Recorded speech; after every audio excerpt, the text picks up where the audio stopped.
when you enter that state of meditation, you're cultivating that fourth state of mind, which is that pure awareness. You're essentially touching and resting on the ground of being. Because where does the waking state arise from? That deep self-awareness that is pure awareness.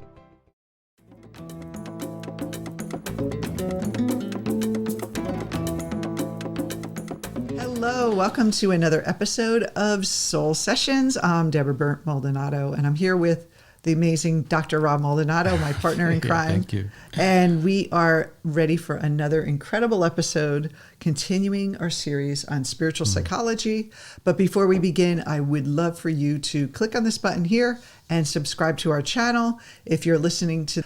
Okay, the title of this episode is The Transcendent Power of Meditation. So I want that transcendent power, Rob. Can you tell us how we can get there?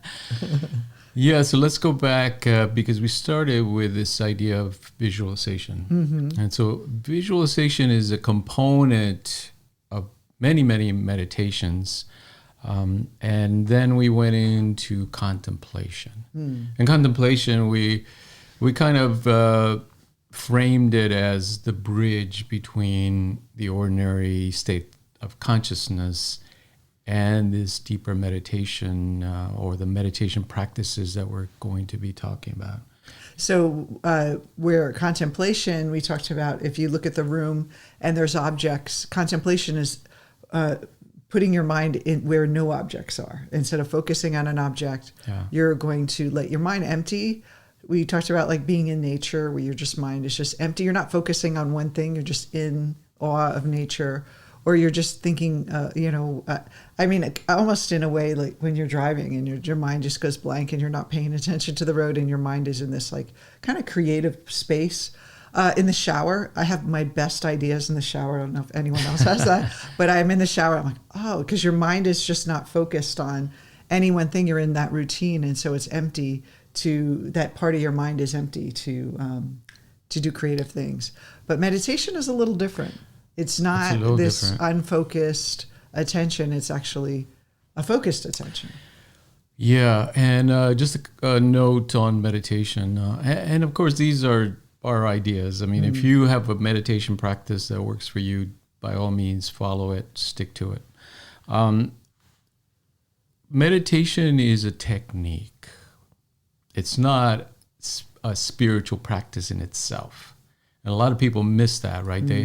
They think that, because I plucked the meditation technique from Eastern philosophy, from yoga, from Yogananda or somebody like that it's a spiritual practice. But in itself, it's a technique cannot be a spiritual practice because it's a technique. It's a way of cultivating something, not necessarily a spiritual element. It's a tool, but not it's the way to get to the spiritual knowledge or access your spiritual nature, but it's not a spiritual nature itself.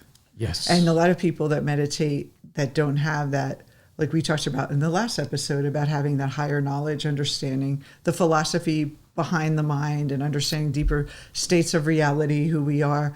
If you're just meditating to de-stress, it doesn't have that. It's not really spiritual. I mean, it's a path to there and you can get there. Yeah. But if it's not couched in the underlying philosophy and you're not using it as part of a system, it can be disjointed and just like going to yoga and saying it's a workout versus yoga being a spiritual discipline. Absolutely. And let's see what else. So what we're talking about, we're going to talk about the brain, what it's doing in meditation and what meditation does to the brain. And this is based on actual research, pretty current stuff that's coming out. And then the mind. And the mind is a little bit different than the brain. You know, we always mention that we can think of the brain as the hardware, the computer, the wires and the glass and all that stuff that make up the computer.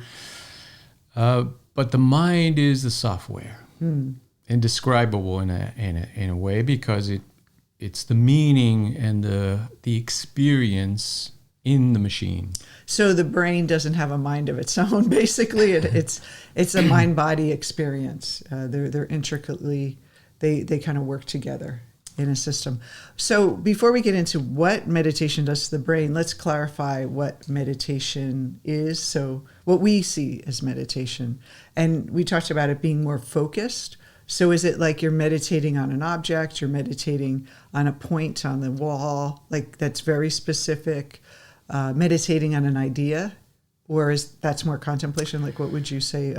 So how would you just describe it? Yeah, there's a whole different genres of meditation. Davidson, the University of Wisconsin, is doing a lot of that work and categorizing these different meditation techniques into their own little families. So you see certain types of meditations that are focused on developing your cognitive skills, or let's say you're working with thought and emotion, very active way of working. And that's a meditation, right? Or a type of meditation. There's also these other ones that most people are familiar with which is kind of to calm down the mind so that you experience the mind's natural state of being.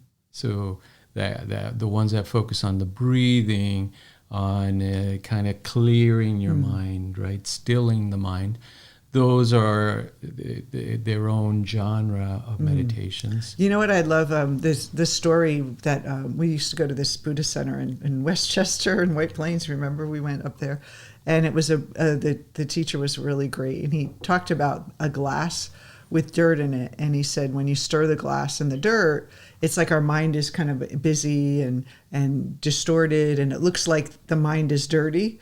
And he said, but if you actually, if you wait till it settles, that's that clear glass, the water becomes clear. And if you look at it under a microscope, he said the water molecules and the dirt molecules never collide.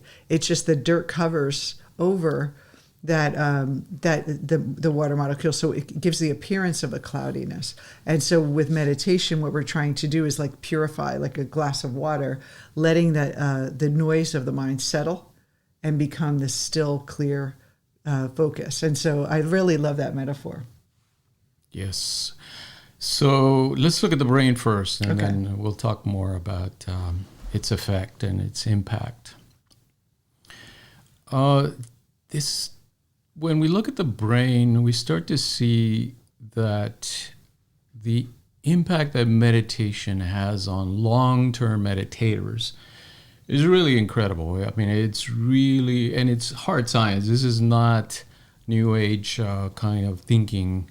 This is coming out of people that look at the brain in a serious way, study it, measure it, and figure out what is going on in the brain of meditators. One of the studies shows that 50-year-old meditators, not people that have been practicing meditation for 50 years, but they are just 50-year-olds. They're in their 50s, but have been practicing meditation for a while, maybe a few years. Their frontal cortex, and the frontal cortex is really the logical thinking and directing part of the brain, is just as young as a 25-year-old. Wow. Yes. So people that want to be smarter. Does it make you look younger too? Or just think younger? I'm sure it does, because if you move and act. I'm going to start meditating more. Exactly. Yeah. These are incredible results. Now, why this is not front page news and is all over the place. I mean, meditation is very popular. That's great. But a lot of people don't understand why it's so important and what it's doing to your mind body. So other studies show that it increases gray matter density in the areas of the brain responsible for stress management, sense of self, empathy, as well as memory. In other words, it's making you smarter, more sensitive, more responsive to life, more in tune with yourself, on and on, right? Memory, of course. Who doesn't need more memory? Sign me up.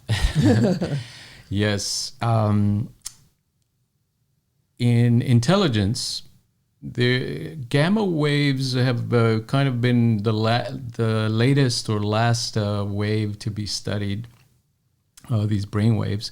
But gamma waves, you can think of them as those light bulb moments that you have. When, I can have it in the shower. My ideas. Exactly. When the oxygen hits the brain and it all comes together and you have that aha like moment. alignment almost. You feel an alignment. You feel the clarity. Yeah. Yeah. And actually the brain is doing it before you experience it. So the brain is doing its own work. So you're saying like meditating will help you have more of those light bulb moments. Yes. And more clarity in your life. Versus that when your mind is busy, it's almost like that untamed mind. And how can you figure out problems? How can you make decisions from a clear place if you haven't even disciplined your mind? It's less about what you're thinking. Like, I'm positive about myself and I know I can make this happen and have these great successes in my life. But if you're not training your mind, you're not going to have that clarity to focus and as a tool to use your mind to help you create the reality you want. So it's like a step back. It's like, let's look at the machinery first that we're using to create. And I know for me, when I first started doing, thinking positive affirmations, all those things, I was doing it with a noisy mind. So it wasn't as effective as if when you start meditating and you start having that kind of, your mind is more in control of yourself. You're more in control of that mind. Does that sound? Absolutely. And then we start to get the bigger picture here that, okay, if the brain is responding to us sitting down and looking inward, right? Because that's what we're doing. We're using what in the East is called self-inquiry. In the West, we call that introspection. So introspection just means looking inward as well. This looking inward and taking time to still the mind and calm the mind seems to give us the ability to self-direct neuroplasticity. Which means? If you think about neuroplasticity, it's the brain's ability to rewire itself, restructure itself, grow other, kind of beef up some parts and reduce other parts that aren't needed. And you're saying that we do that automatically, like the brain does this like kind of on autopilot. Where every time we learn, we have that. We're doing it continuously in response to the environment. But meditation then is self-directed, meaning we're consciously saying, I want to grow my frontal lobes. I want to reduce my fear response. Therefore, my amygdala starts to shrink. So when you increase your frontal lobe, you're reducing your amygdala? And your amygdala shrinks? No. I'm just saying increasing the frontal lobes would give you better control of your senses, better control of your thinking, kind of the logical directive part, the executive function. So, but wouldn't that work together? Like if you're more focused and more in control of your thoughts, you're less fearful? Wouldn't that like by default or? Not necessarily. I'm just asking the question. Yeah, not necessarily, because these are two different structures in the brain. So the frontal lobe, very recent, very new in evolutionary terms. It's the latest part that we developed in the brain. Whereas the amygdala, it's an ancient system. You see it in very early mammals. They already had this limbic system kind of set up. And it's the emotional part. And it's the fear response, right? Almost all animals have this, the fear response. So it's a very old structure we inherit in our brain. So they're very different in far as their function and their structure. But meditation can hit both of them. Ooh, nice. In other words, you can increase your ability for executive functioning as well as reduce stressful fear responses. Because I would think that if your mind is more disciplined, you're less pulled away by fear all the time, like that kind of a monkey mind that's always like, oh, like triggered all the time. You're starting to be more self-aware and less reactive to life. Yes. And in itself gives you, I think fear happens when we lose control.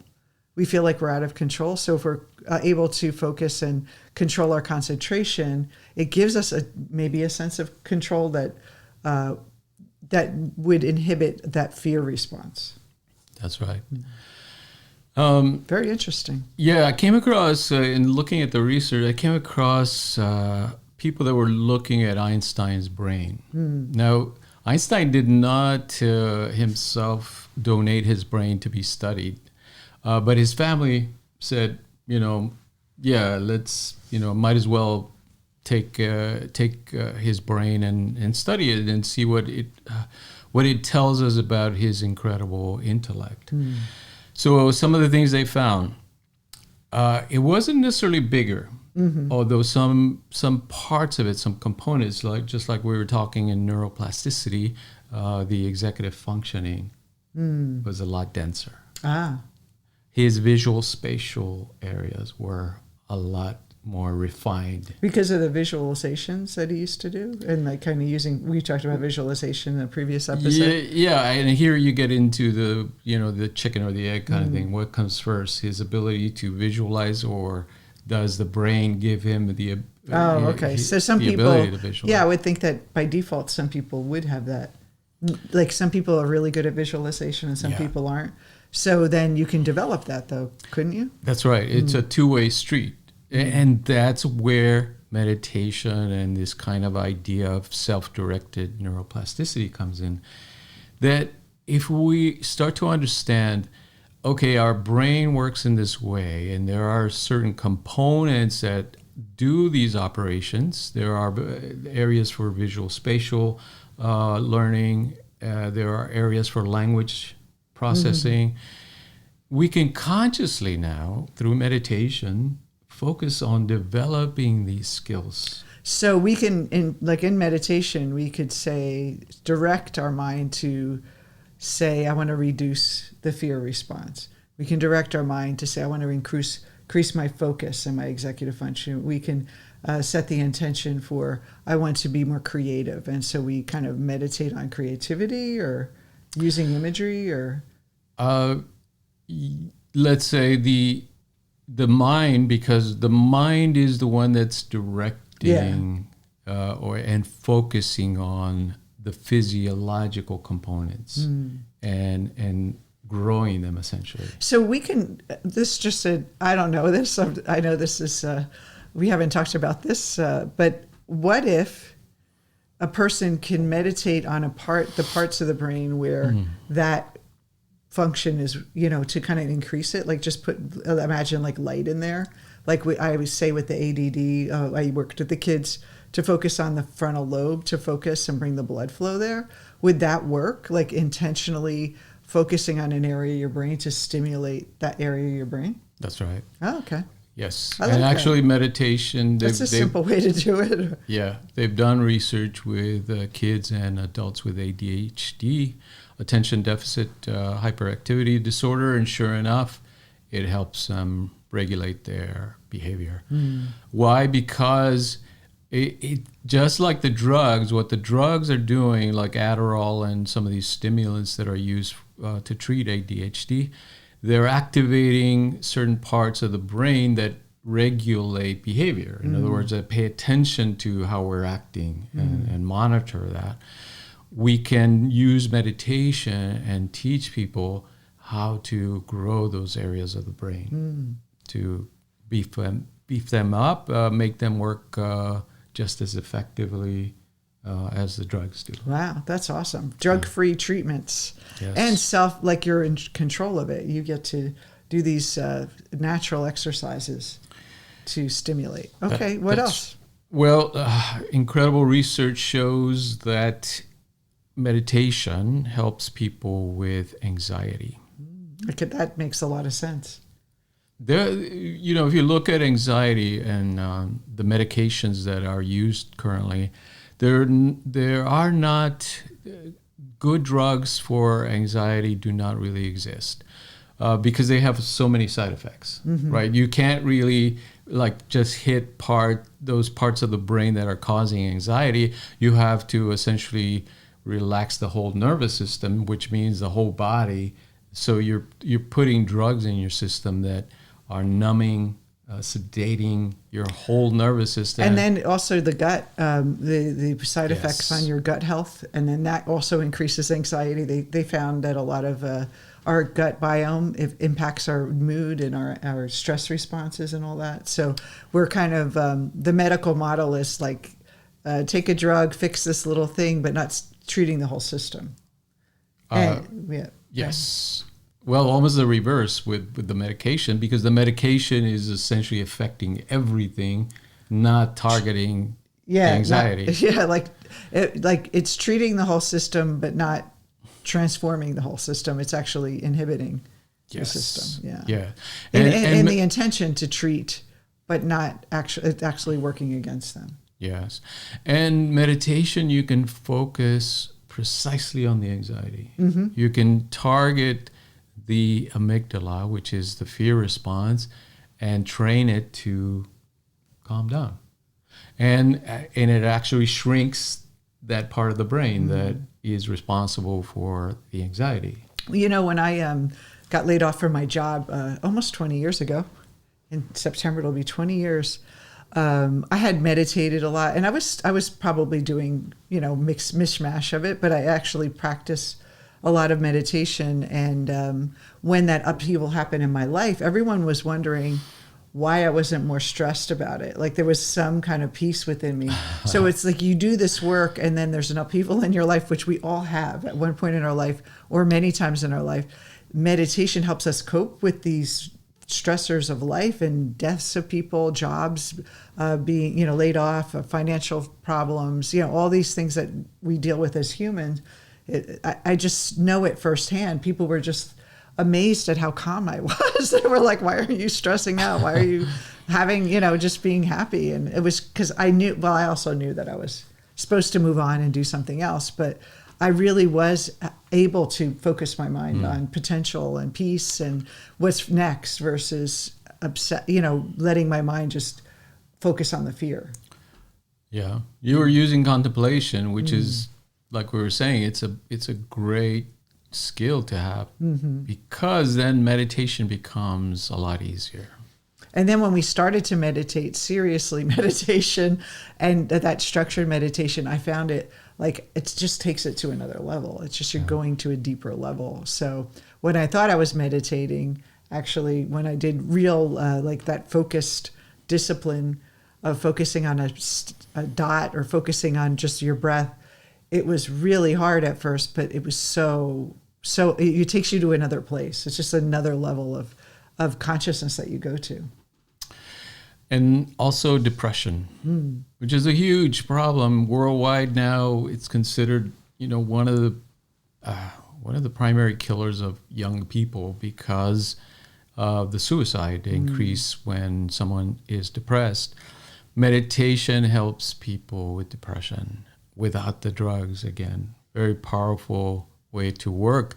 Again, and also that you're not dependent on the medication. You're relying on your inner strength, your own ability to regulate your own mind, which is an incredible skill to have.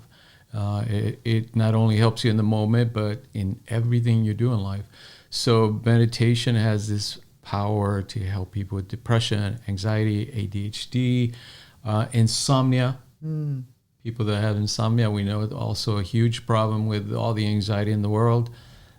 People can't sleep, or even they go to bed with their cell phones and their portable electronic devices, and they wonder they're on their phone at night, and it's like it stimulates the mind and it doesn't allow you to relax. It actually causes anxiety, I think, when you're like just scrolling and social media and things like that. TikTok. Yeah, there's another connection with meditation and insomnia that. If we look at meditation, what we're doing in meditation is we are tapping into those deeper resources that we naturally tap into during deep sleep. But we're doing it in a conscious way. So we're not just allowing the body to fall asleep. We are sitting down, keeping our awareness, and then training the mind body to go into that state of deep sleep, but staying awake. Yes. But don't sleep. Yes. And that's why I always recommend for people who meditate, they like to lay down and then they say, I try to meditate, but I fall asleep. You have to sit up. You have to keep your back straight. You have to have the right posture.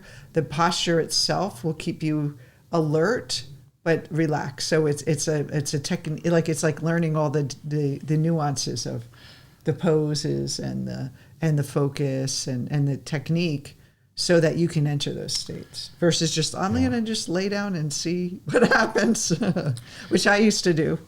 I would be very exploratory with it. Yeah. Right. And so what's happening is you're getting the benefits of restorative deep sleep in the meditative state. It's like you're training your body to go there. So when you go to sleep at night, it's like, it's like almost like carving the little path for your mind to go at night without the roadblocks of anxiety and worry and fear that stops us from sleeping. It's like we're carving that lane for our mind to just dip right into sleep. Yes. And we know that if you suffer from insomnia long enough, it will start to impact your overall health. The research with animals shows that if you prevent them from sleeping, from going into deep sleep, they will get sick and die eventually. But the restorative power of deep sleep is well documented and well understood. Now, if meditation is allowing us to tap into that power and rejuvenate ourselves through meditation in a much shorter time, that's the key, that we don't have to spend 8 hours sleeping. If you go into deep meditation, you can gain those benefits in half an hour or an hour. So it's a lot quicker, a lot more effective, and you have the control. And so lastly, the spirituality piece. Yes. Last but not least, like we were saying, when we pluck these techniques out of these ancient systems and just use them for our own benefits, right, to sweat like some people do, or for stress management, there's nothing wrong with that. I mean, kind of the world has evolved and these practices have evolved along these lines for thousands of years. But if we look at the original intention, because they're still there, the Upanishads are still with us. We can read what they're talking about. And the Mandukya Upanishad is especially clear about meditation. It says, think about it in this way. There's 3 states of consciousness that we go through in a 24-hour cycle. We're awake for a few hours. We are dreaming for a few hours. 3 hours. Yeah. Maybe 2 hours a night, right? Yeah. And then we're in deep sleep. Those are the 3 basic states.